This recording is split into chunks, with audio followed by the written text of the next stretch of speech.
This is outrageous. This is a violation of everything that they know and think about in family relationships. And what would be expected by the Pharisees standing there, or by anybody in a Middle Eastern culture, as soon as those words came out of that young man's mouth, the father would slap him silly. You insolent son.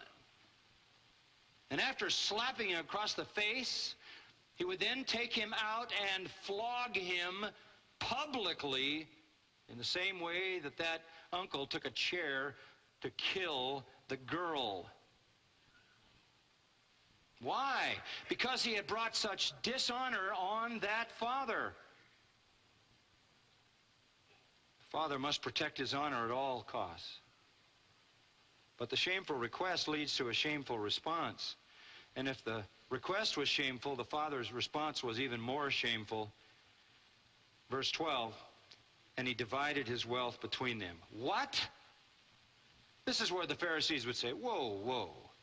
No father would do that. You don't give in to that kind of shameful attitude. You don't give in to someone that's that insolent. But he did. He divided his wealth among them. They didn't have to wait till he was dead. He split it up, gave 2/3 to the older son, 1/3 to the younger. This is a father abandoning his own honor. This is a father taking on shame. It's ridiculous. This is a very, very dishonorable son, but this is a more dishonorable father. This is a weak-willed father in the minds of the Pharisees. This is a father who is not protecting what must be protected. This is a silly kind of superficial love in their eyes. And by the way, where's the older brother here? He is purposely not in the story. Jesus doesn't put him in the story here, but he should be in the story, and that's another eye roller here, because the older brother had a responsibility to protect his younger brother from stupid things, and he knew about the division because he got his 2/3. Why didn't he stop this kind of insolent behavior by the younger brother? And why didn't he, of all things, do what the older son was committed to doing, protect the honor of his father? It's just absurd. The whole thing is absurd. The younger son behaves in an absurd way, the father in an absurd way, and the older brother in an absurd way. It's all shameful. And it gets worse. We then come to a shameful rebellion. Verse 13, not many days later. Why don't we stop there for a minute? Not many days later? The younger son gathered everything together. How do you liquidate 1/3 of an estate that's accumulated for who knows how long in a family? How do you liquidate an entire estate in a few days? You're talking about land and animals, all that goes with it, a whole agrarian estate. How do you do that in a few days? I'll tell you how you do it. You sell cheap, right? You discount. And of course, somebody buying it is buying a future, because they're not going to get it until the father's dead. He sells it cheap. He discounts, devalues this estate to turn it into cash. Cheap, fast sale at a high discount.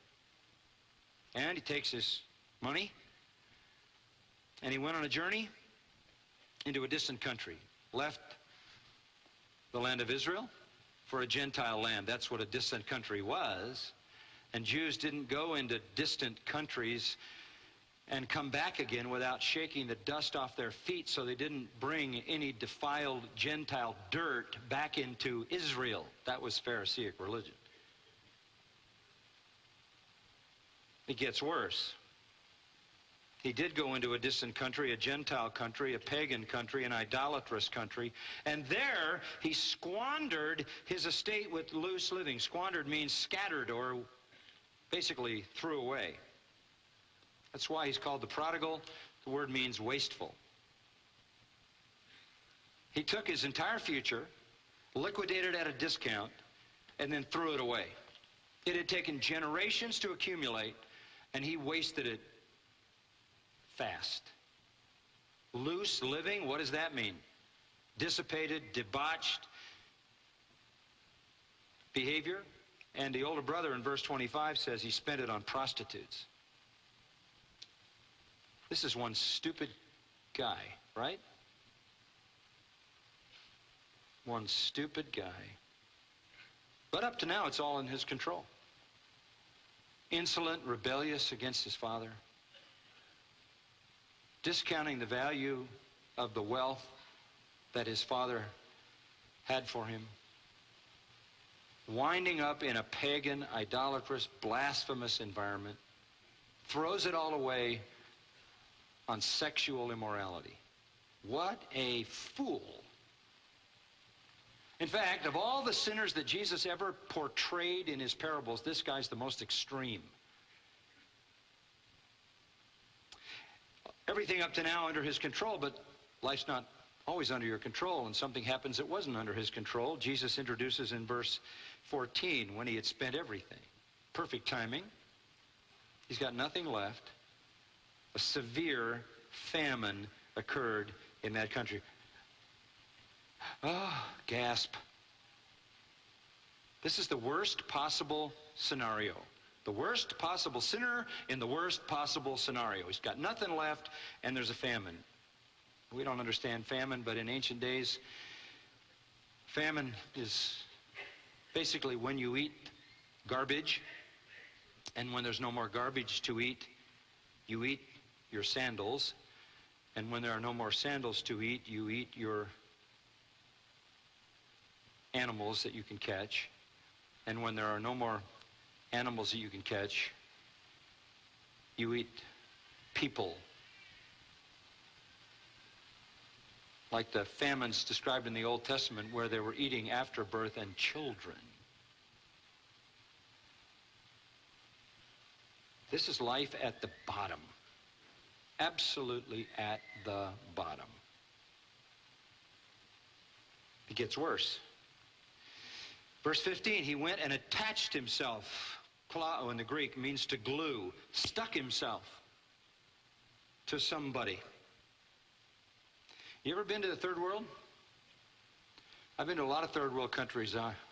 I've had a lot of those little beggar kids coming up and grabbing my coat, pulling my pant leg. I can't get rid of them. They flock. Calcutta, India, it gets pretty scary when you've got about 25 of them pulling at everything. Can't get rid of them with their little distended stomachs and thin necks. That's what he did. He's got nothing left. He's got no dignity, nothing. He's got no friends. He's got no food. He's going to die. So he attaches himself to somebody, a beggar. And this guy, not with the purpose of paying him, but just to get rid of him, as becomes very clear, sent him into the fields to feed swine. And now the eyes really roll. Jewish boys don't do any of this. And they certainly don't hang around swine.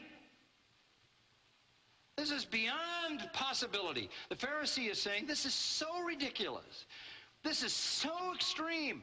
Nobody could ever be in this bad of condition.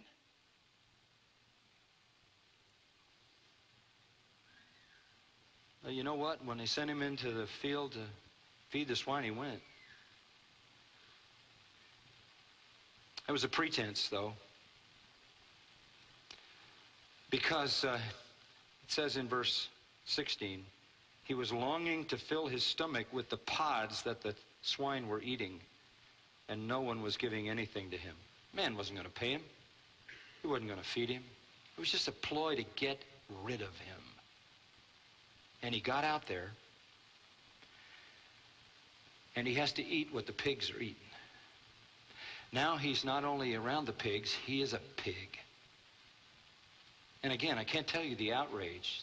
This is so bizarre to the Middle Eastern Jewish mind. Oh, by the way, he can't eat the carob pods. There's some interesting history on carob pods. Pigs can digest them, people can't. So a few forays into the carob pods with the pigs.